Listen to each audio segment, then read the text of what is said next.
Alors vous êtes là au milieu d'une mini-série dans laquelle on parle des finances personnelles parce que si vous ne savez pas gérer vos finances personnelles, alors vous ne saurez pas gérer les finances de votre entreprise.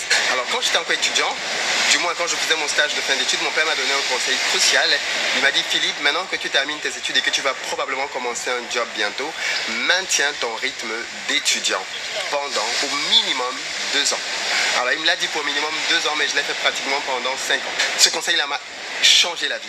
En fait, je me rends compte que quand j'étais étudiant, comme c'est le cas pour beaucoup d'étudiants, j'avais finalement très peu de besoins. J'avais un loyer qui était très bas, j'avais une coiffe qui sponsorisait une partie de ce loyer-là, et j'avais un job à côté au restaurant universitaire qui me permettait de toucher tous les mois 250 euros.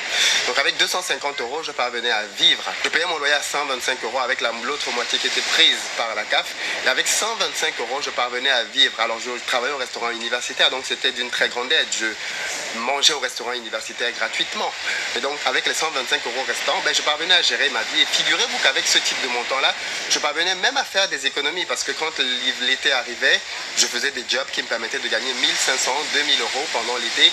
Et donc cette somme-là me servait de capital réserve avec lequel je pouvais vivre en plus de mes 125 euros tous les mois. Alors ça, j'ai fait ça pendant que j'étais en études et je n'ai jamais eu de problème d'argent. Je n'ai jamais eu de découverte de toute ma vie depuis que je suis en France.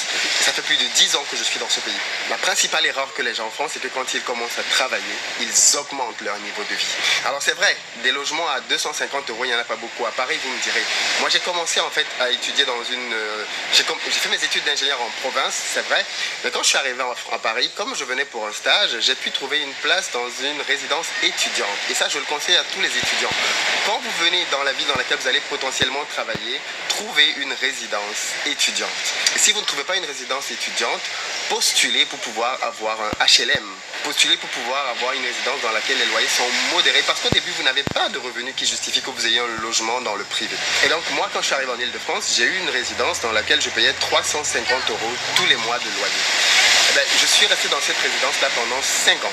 C'est-à-dire que j'ai eu mon diplôme quelques mois après et j'ai commencé à travailler. Et vous imaginez quel type d'économie je pouvais faire parce que mon premier salaire, je crois que je margeais à 2200 euros.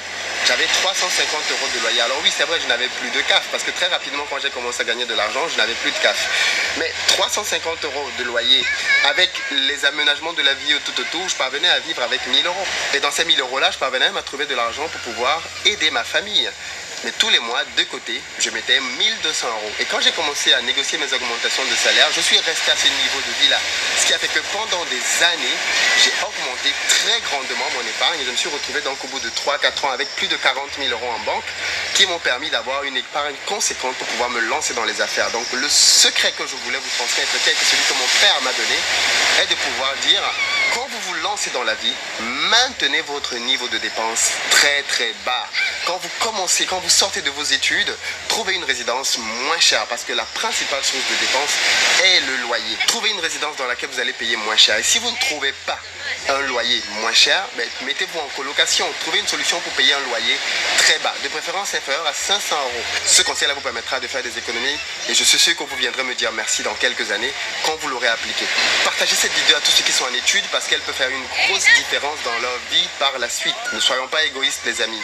Partageons quand on pense que ça peut être utile pour d'autres. J'aime beaucoup le vent qui souffle ici. On est à Kribi, une ville balnéaire au Cameroun, une ville dans laquelle j'ai pu faire quelques investissements fonciers.